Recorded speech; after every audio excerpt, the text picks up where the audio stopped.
Assalamualaikum warahmatullahi wabarakatuh. Perkenalkan, kami dari kelompok 1, di mana di sini kami akan menjelaskan mengenai termodinamika pada mesin pesawat yang bertemakan energi terbang, dampak membumi. Yang pertama akan dijelaskan oleh Hasnan. Yang pertama ada ban atau udara masuk, udara yang keluar dihisap oleh ban, dan yang kedua ada kompresor atau konversi, di mana kompresor memanfaatkan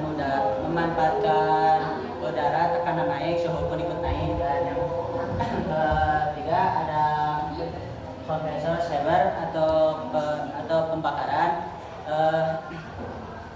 Di sini aftur yang bercampur dengan udara yang bertekanan tinggi dan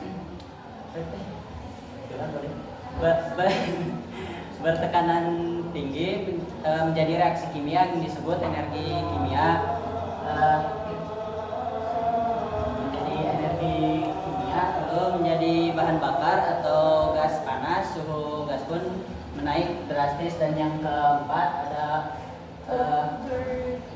turbin dan ekspansi, di mana turbin membutuhkan gas panas untuk menjadikan konversi tenaga mekanik untuk memutarkan turbin atau ekspansi. Dan yang terakhir ada exhaust nozzle atau gas sisa yang dikeluarkan secara cepat lewat belakang kepala ke pesawat.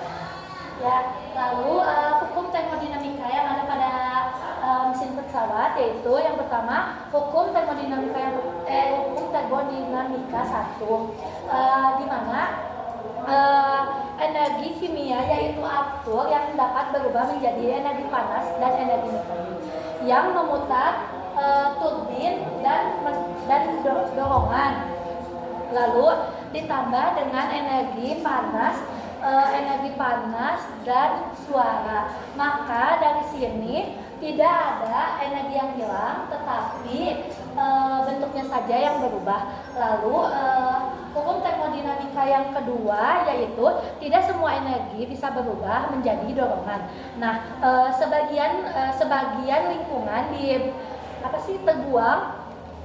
terbuang ke lingkungan sebagai gas panas gas buang.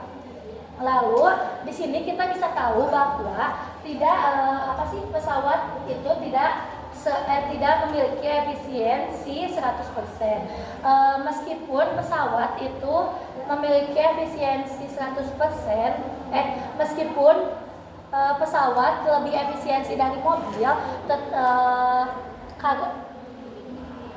meskipun pesawat lebih efisiensi daripada mobil, tapi lebih boros karena 100% zat aftur yang keluar hanya 40-50%, sisanya terbuang ke udara. Yang selanjutnya ada hubungan mesin pesawat dengan perubahan iklim. Yang pertama ada kontribusi emisi pesawat. Kontribusi emisi pesawat yang menghasilkan CO2, H2O, dan NO2. Yang kedua, pembakaran aftur yang menghasilkan 86% karbon atau CO2 yang merupakan faktor utama dari gas rumah kaca.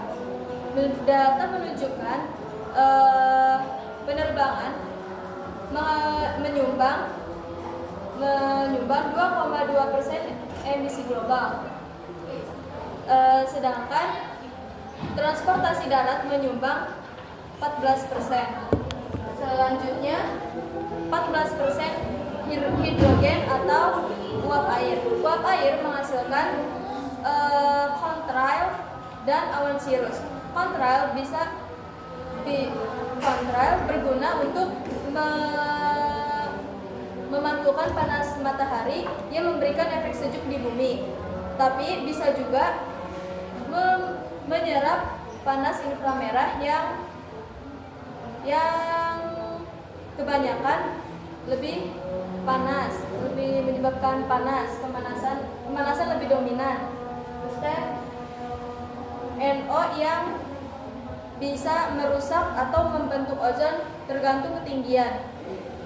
Menurut penelitian, penerbangan di atas 16 km dapat merusak ozon, sedangkan penerbangan di bawah 12 km dapat membentuk ozon. Dan mayoritas penerbangan berada di 12 km yang dapat menambah ozon dan memperkuat efek rumah kaca. Selanjutnya,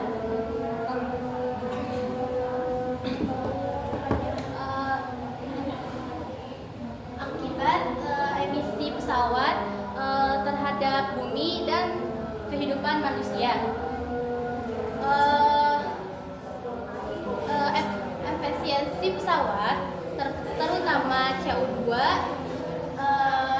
H2O dan NO2 mempercepat pemanasan global. Akibatnya suhu di bumi menaik, terus es kutub utara mencair dan peningkatannya air laut. Nah, kondisi ini memicu pola cuaca yang tidak menentu, hujan dan kemarau yang bergeser, serta memicu badai dan cuaca ekstrim yang sering.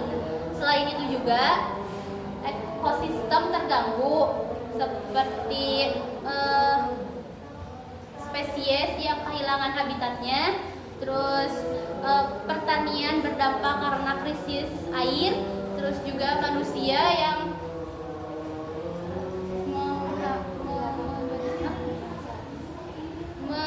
kesehatan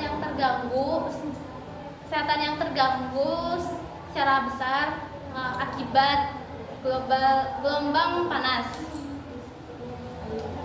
Terus pasti selalu akan ada solusi. Yang pertama yaitu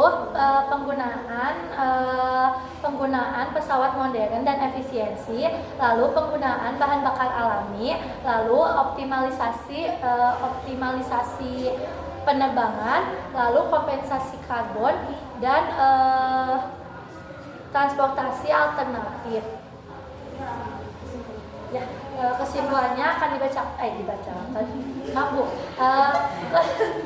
kesimpulannya akan diterangkan oleh Syifa. kesimpulannya, mesin pesawat menggunakan prinsip termodinamika yang mengubah energi kimia bahan bakar menjadi energi dorongan. Namun tidak semua energi menjadi dorongan, tetapi ada yang terbuang atau hilang menjadi gas emisi.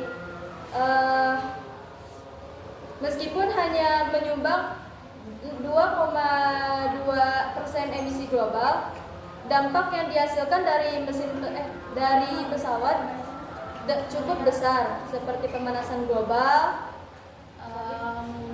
mencairnya es kutub, terus naiknya suhu di bumi, terus perubahan cuaca ekstrim. Nah, terus solusinya dari situ kita bisa mengetahui solusi dari penerbangan. Iya, dampak dari penerbangan ini ada solusinya, yaitu penggunaan pesawat modern dan efisiensi, penggunaan bahan bakar yang ringan, lalu transportasi alternatif dan kompensasi karbon. Sekian dari kelompok kami. Mohon maaf bila banyak kata yang salah dan tidak terucap dengan baik. Wabillahi taufiq wal hidayah. Wassalamualaikum